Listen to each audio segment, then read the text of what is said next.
Hello friends, आप Mukesh Goyal. I hope कि आप बहुत अच्छे हैं। और फ्रेंड्स, आज हम इन्वायरमेंटल साइंस के बढ़िया से प्रीवियस ईयर क्वेश्चंस का डिस्कशन करेंगे। ये बेसिकली जो क्वेश्चंस पूछे गए हैं, ये आपका सिविल सर्विसेज आईएएस के प्री में पूछे गए क्वेश्चंस हैं। तो ये हर एग्जाम में पूछे जाने की संभावना होती है और इनसे कंसेप्ट को सीखने की कोशिश करनी है कि किस टॉपिक में किस डेप्थ से क्वेश्चंस पूछे जा सकते हैं। तो हमारे पास एक क्वेश्चन दिया हुआ है कि the environmental protection act 1986 empowers the government of India to.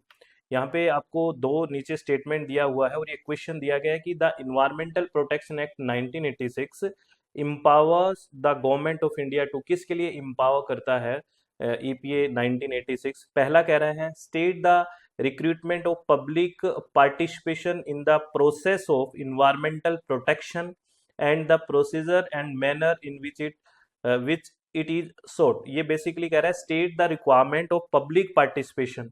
अगर यहाँ पे पब्लिक पार्टिसिपेशन की बात कर रहा है, पब्लिक हियरिंग वगैरह की बात कर रहा है, तो बेसिकली ये ईपीए में नहीं है। अगर ये बात हम ईआईए की बात करते हैं, इन्वायरमेंटल इम्पैक्ट असेसमेंट की बात करती है, तो उसके लिए ठीक था। तो ये स्टेटमेंट इसमें गलत है ना। सेकंड कह रहा है lay down the standard for emissions for और discharge of environmental pollutants from various source which of the statement given above the correct। इसमें ये पूछा कि lay down the standard for emission of or discharge of environmental pollutants from various sources। ये बिल्कुल ठीक है, according to EPA ही है ये। यानी कि lay down the standard for emissions, है ना, और discharge of environmental pollutant from the various source, कितना होना चाहिए, क्या होना चाहिए, इमिशन और डिस्चार्ज की बात है, जो पोल्यूटेंट्स होते हैं उनका, ये अकॉर्डिंग टू ईपीए ही इम्पावर करता है गवर्नमेंट को। तो इसमें जो स्टेटमेंट सेकंड है only two will be the right option, यानी कि B option will be the right option. ये आपको ध्यान रखना है। अच्छा क्वेश्चन है ना। बेसिकली ये स्टेटमेंट फर्स्ट इनकरेक्ट क्यों है, जो मैं अभी बात कर रहा था। और एक चीज और याद रखना, जो इन्वायरमेंटल प्रोटेक्शन एक्ट है वो बेसिकली एक अम्ब्रेला लेजिस्लेशन भी बोलते हैं इसको। एक नॉर्मल क्वेश्चन भी बन जाता है कि इन्वायरमेंट कौन से बेसिकली एक्ट को अम्ब्रेला लेजिस्लेशन या अम्ब्रेला एक्ट भी बोलते हैं, इन्वायरमेंटल प्रोटेक्शन एक्ट 1986 को, क्योंकि इसमें बहुत सारी चीजें कवर है basically. That grants broad power to the central government to protect and improve the environment, and that's why, however, the act doesn't explicitly mention a mandate the requirement of public participation। इसमें public participation का नहीं है, ठीक है ना। Statement second है वो correct है, क्योंकि under section 324 the environmental protection act 1986 the central government is explicitly empowered to lay down standard for the emission और discharge of environmental pollutants from various sources, ठीक है। चलो नेक्स्ट क्वेश्चन, अच्छा question था, ध्यान रखना, बहुत इंपॉर्टेंट बातें सीखने में है इसमें। और हाँ, नेक्स्ट क्वेश्चन से पहले आपको एक बात बता देता हूँ फ्रेंड्स कि अपनी वेबसाइट है www.swmg.in और प्ले स्टोर में अपनी मोबाइल ऐप है दैट इज SWMG।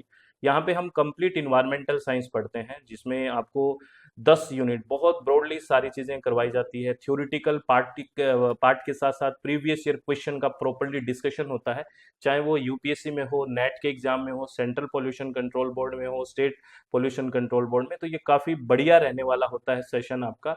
और इसमें लाइव प्लस रिकॉर्डेड सारे कोर्सेज चलते हैं, अगर आप विलिंग हैं तो ज्वाइन कर सकते हैं। अभी इसमें 50% ऑफर चल रहा है, सीमित समय है। और पेपर 1 के साथ अगर ज्वाइन करना चाहते हैं तो कॉम्बो पैकेज में 55% का ऑफ है, और इसका लिंक भी आपको डिस्क्रिप्शन बॉक्स में मिल जाएगा। चलो नेक्स्ट क्वेश्चन है, consider the following statements. 3 statement दिए हुए हैं और इनके बारे में आपसे पूछा है। पहला स्टेटमेंट कह रहा है कि animal welfare board of India as establish under the EPA 1986।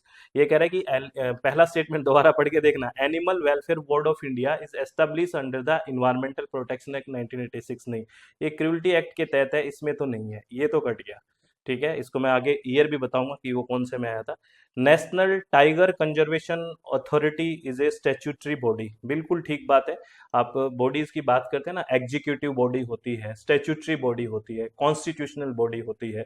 Constitutional जिसका नाम कॉन्स्टिट्यूशन में होता है, चाहे लागू हुआ तब या अमेंड करके डाल दें उसमें। स्टैट्यूटरी बॉडी बाय एक्ट होता है, और एग्जीक्यूटिव बॉडी जैसे जिसकी कैबिनेट मिनिस्टर वगैरह जो एग्जीक्यूट करके बनाते हैं, तो वो है। तो ये जो नेशनल टाइगर कंजर्वेशन अथॉरिटी है वो एक स्टैट्यूटरी बॉडी है, बिल्कुल ठीक बात है। थर्ड कह रहा है national Ganga river basin authority is chaired by the prime minister. बिल्कुल, ये बिल्कुल ठीक बात है, प्राइम मिनिस्टर से चेयर होती है ये national Ganga river basin authority. तो इसमें सेकंड और थर्ड स्टेटमेंट है वो बिल्कुल ठीक है, तो B option will be the right option, 2 और 3 will be the right option. ठीक है, अच्छा क्वेश्चन है, ये भी आपको ध्यान रखना है और हर क्वेश्चन को एक बार सीख के जाना है ना, कि क्या चीज इसमें नहीं है जो मुझे नहीं पता था। तो note the animal welfare board of India, जिसको शॉर्ट में AWBI बोलते हैं, वो established in 1962 under section 4 of the prevention of cruelty of to animal act 1960, है ना। क्रुएल्टी टू एनिमल एक्ट 1960 के तहत animal welfare board of India को एस्टेब्लिश किया गया और ये अब काफी न्यूज में है, तो अब ये पूछा जा सकता है, ध्यान रखना। Note the environmental protection act. ठीक है, चलो नेक्स्ट क्वेश्चन के बारे में बात करते हैं। क्वेश्चन है which of the following has been constituted under the environmental protection act 1986। ये ना पूरा EPA के बारे में जो क्वेश्चंस पूछे जाते हैं वो मैक्सिमम कवरेज चल रही है यहाँ पे। तो यहाँ पे देखिए बिल्कुल कंफ्यूजिंग है, इसमें कह रहा है कि सेंट्रल वाटर कमीशन है, सेंट्रल ग्राउंड वाटर बोर्ड है, सेंट्रल ग्राउंड वाटर अथॉरिटी है, या नेशनल वाटर डेवलपमेंट एजेंसी है। ये तो बिल्कुल पढ़ा हुआ हो तभी चीजें हो सकती है, इसमें कोई तुक्का ही नहीं लग सकता। तो which one of the following has been constituted under the environmental protection in 1986, that will be the central ground water authority है। ये क्या है? ये सेंट्रल ग्राउंड वाटर अथॉरिटी, याद रखना ये। ठीक है ना। तो अब आपका एक होमवर्क है, अगर आप विलिंग हैं तो आपको ये बताना है कि सेंट्रल वाटर कमीशन और सेंट्रल ग्राउंड वाटर बोर्ड है, ये किसके तहत है ना, ये भी आप कमेंट में बताना प्लीज। ठीक है, नेक्स्ट क्वेश्चन के बारे में बात करते हैं। नेक्स्ट क्वेश्चन है with reference to eco sensitive zones के बारे में है, ये इको सेंसिटिव जोन्स के बारे में है। Which of the following statement is और आर करेक्ट। पहला कह रहा है कि eco sensitive zones are the area that are declared under the wild life protection act of 1972। ये स्टेटमेंट क्या इको सेंसिटिव जोन के लिए ठीक है? नहीं, ठीक नहीं है। तो क्या ठीक है वो भी बात करेंगे, पढ़ना क्यों ठीक नहीं है। इसमें क्या लिखा हुआ है? Eco sensitive zone are the area zones are area that are declared under the wild life protection act of 1972। नहीं, ऐसा नहीं है। सेकंड कह रहा है the purpose of declaration of eco sensitive zone is to prohibit all kind of human activities in those zone except agriculture।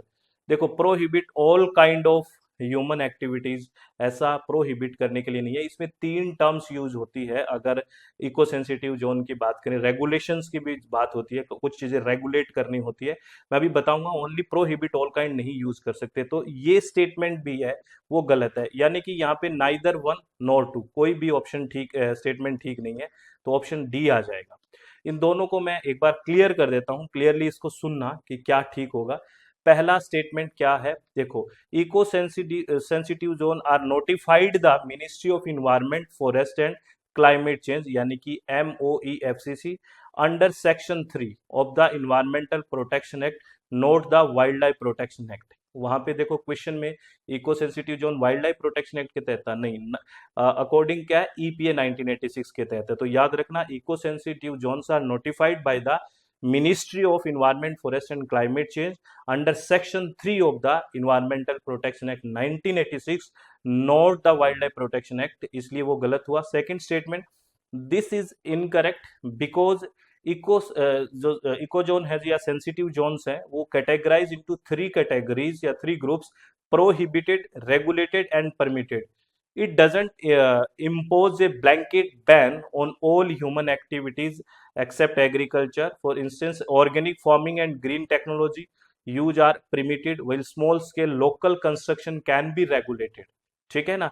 The purpose of ESZ is not an act of shock absorber by regulating and maintaining activities around protected areas, not prohibit all human activities. While some activities like commercial mining and polluting industries are prohibited, सारी की सारी को prohibit नहीं किया जाता, कुछ categories हैं या कुछ एक्टिविटीज हैं उनको प्रोहिबिट किया गया है ना। Are many others like eco tourism, construction of hotels are regulated, and several like agriculture, horticulture and rainwater harvesting are permitted। तो ये मैं यही कह रहा कि तीन टर्म यूज की जाती है, और उस स्टेटमेंट में हमें देखना कि ऑल काइंड में प्रोहिबिट यूज कर दिया, नहीं, कुछ चीजें रेगुलेट की जाती है, कुछ को परमिट किया जाता है, और कुछ चीजों को क्या किया जाता है, प्रोहिबिट किया जाता है, सभी को नहीं प्रोहिबिट किया जाता है, ये ध्यान रखना है।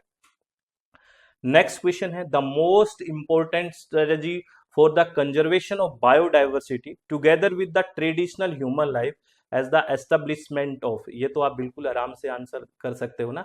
The most important strategy for the conservation of biodiversity together with traditional human life is the establishment of biosphere reserve. ये बायोस्फीयर रिजर्व से क्वेश्चन बड़े अच्छे आते हैं भाई। इसमें जोन्स की बात कर लेते हैं, कितने हैं टोटल, न्यूली कौन सा है, पहला कौन सा है, इसके बारे में भी काफी बातें होती है। तो इसका राइट ऑप्शन कौन सा हो गया, first will be the right option, that will be biosphere reserve. Next question कह रहा है कि according to the wild life protection act 1972, which of the following animal can't be hunted by any person except under some provision provided by law। इसमें नीचे जो लिखे गए हैं animal can't be hunted by any person except under some provision provided by law, ये तीनों के तीनों कोई हंट नहीं कर सकते, ना तो घड़ियाल को, ना इंडियन वाइल्ड एस को, ना वाइल्ड बुफेलो को। तो एक दो तीन तीनों ही आ जाएगा इसमें, इनको नहीं कर सकते भाई। ये आप जनरली ठीक कर सकते थे, क्योंकि भाई क्यों करेंगे विदाउट एनी, है ना, under provision provided by law, ये तो है। और देखो, ऑल थ्री एनिमल, द घड़ियाल, Indian wild ass and wild buffalo are listed under schedule 1 of the wild protection act. तो यहाँ पे आपको ये भी ध्यान रखना है कि शेड्यूल 1 में जो है ना, वो बेसिकली हंटेड नहीं किए जाते, वहाँ पे स्पेशल प्रोविजन की जरूरत होती है। तो ये एक्ट के तहत, तो ये शेड्यूल भी याद रखना, शेड्यूल 1 स्टेटस स्टेच्यूज जो है, animal is the category are granted the highest level of absolute protection, है ना। Hunting prohibition, section 9 of the act strictly prohibit the hunting of any wild animal specified in the schedule 1, schedule 2, schedule 3 and schedule 4। Hunting prohibition जो prohibition है वो section 9 में है। Section 9 of the act strictly prohibits the hunting of any wild animal specified in schedule 1, 2, 3 and 4. Legal exceptions: hunting is only permitted under specific provisions, such as when an animal become a danger to human life or is disease beyond recovery according to section 11, or for specific purpose like scientific research according to section 12, and required explicit permission from the chief wild life warden, है ना। ये बहुत important information है, sections के बारे में भी questions पूछे जा सकते हैं। नेक्स्ट क्वेश्चन है, Gadgil committee report and Kasturirangan committee report are related to, किससे रिलेटेड है ये? आपको कुछ रिफॉर्म्स दिए गए हैं, प्लान दिए गए हैं, तो ये किससे है? बड़ा अच्छा है, सीधा सीधा क्वेश्चन पूछा जा सकता है कि गॉडगिल कमेटी रिपोर्ट है और कस्तूरीरंजन कमेटी रिपोर्ट है, क्योंकि एजुकेशन से भी रिलेटेड है कुछ बातें यहाँ पे, तो न्यूज में भी है। तो प्रोटेक्शन ऑफ वेस्टर्न घाट, किसके प्रोटेक्शन के लिए? ये प्रोटेक्शन ऑफ वेस्टर्न घाट के लिए ये है। अगर इन्वायरमेंट के प्रोस्पेक्टिव से हम बातें कर रहे हैं तो इसका राइट ऑप्शन कौन सा होगा? Fourth will be the right option. Note, the Western Ghat ecology expert panel, जिसको WGEEP also known as Gadgil commission, after its chairman Madhav Gadgil was an environmental research commission appointed by the Ministry of Environment and Forest of India. The Kasturiranjan Committee report sought to balance the two concerns of development and environment protection by watering down the environment regulation design proposed by Western Ghat Ecology Expert Panel in Godgill Report 2012। चलो आगे बात करते हैं next question की। Next question है, ये CPCB और NGT के बारे में है। How is the national green tribunal NGT different from the central pollution control board? CPCB से कैसे डिफरेंट है NGT, ये पूछा है। पहला option, the NGT has been established by act, ठीक है, where the CPCB has been created by executive order of the government. ये स्टेटमेंट नहीं है, क्योंकि दोनों ही एक्ट से हैं बेसिकली। NGT एक्ट है और CPCB आपको पता है वाटर एक्ट के है, तो और इसको पावर कहाँ से मिल रही है? एयर एक्ट से। तो ये भी हम नहीं कह सकते कि ये एग्जीक्यूटिव ऑर्डर से है, नहीं, ये गलत हो गया स्टेटमेंट, ठीक है। सेकंड कह रहा है, the NGT provide environmental justice and help reduce the burden of litigations in the higher court where the CPCB promote cleanliness of streams and wells and aims to improve the quality of air in the country. क्या है? The NGT provide environmental justice and help reduce the burden of litigation in the higher court. ठीक है, यही काम करता है NGT. और जो सीपीसीबी है वो प्रमोट करता है cleanliness of stream and wells and aim to improve the quality of air in the country. ये बिल्कुल ठीक है, ये इस तरह से डिफरेंट ठीक है। तो only B will be the right option, यानी कि ओनली 2 वाला राइट ऑप्शन हो जाएगा। अगर इसको थोड़ा पहले वाले को एक्सप्लेन भी करें तो basically the national green tribunal has been establish under the national green tribunal act 2010 for effective and expeditious disposal of cases relating to environmental protection and conservation of forest and other natural resources, while the Central Pollution Control Board of India is a statutory organization under the Ministry of Environment. Executive body नहीं है, statutory body है। Forest and Climate it was established in 1974 under the Water Act. The CPC also interested with the power and function under air act 1981। तो ये important है, please ये ध्यान रखना, ठीक है। तो ये सारे क्वेश्चंस आपको कैसे लगे, है ना? अगर बढ़िया लगे तो आप मुझे बताना और क्वेश्चंस लेके आएंगे। और अगेन मैं आपको इन्फॉर्मेशन दे देता हूँ कि अपनी वेबसाइट है दैट इज www.swmg.in और प्ले स्टोर में अपनी मोबाइल ऐप है दैट इज SWMG और ये अपना कॉन्टैक्ट नंबर है। यहाँ पे हम कंप्लीट पेपर 2 इन्वायरमेंटल साइंस पढ़ते हैं, 10 की 10 यूनिट थ्योरी के साथ साथ प्रीवियस ईयर क्वेश्चन का प्रॉपरली डिस्कशन होता है, बहुत डिटेल में बातें होती है, हर कंसेप्ट को बिल्कुल चित्त शांति के साथ समझा जाता है। और पेपर 1 के साथ अगर कॉम्बो पैकेज ज्वाइन भी कर सकते हैं जिसमें 55% ऑफ है और पेपर 2 में 50% ऑफ है। और ये कुछ ही समय के लिए और है डिस्काउंट, अगर आप विलिंग है तो ज्वाइन कर सकते हैं और इसका लिंक भी आपको डिस्क्रिप्शन बॉक्स में मिल जाएगा। और एक बात कि अपने चित्त को शांत रखें, खुश रहें और हर कंसेप्ट को बहुत आराम से समझने की कोशिश करें, जल्दबाजी ना करें, या तो तैयारी करें या छोड़ दें, बीच की बातों पे नहीं अड़े, ठीक है। तो ऑल द वेरी बेस्ट, बहुत बहुत धन्यवाद, thank you, thanks a lot friends.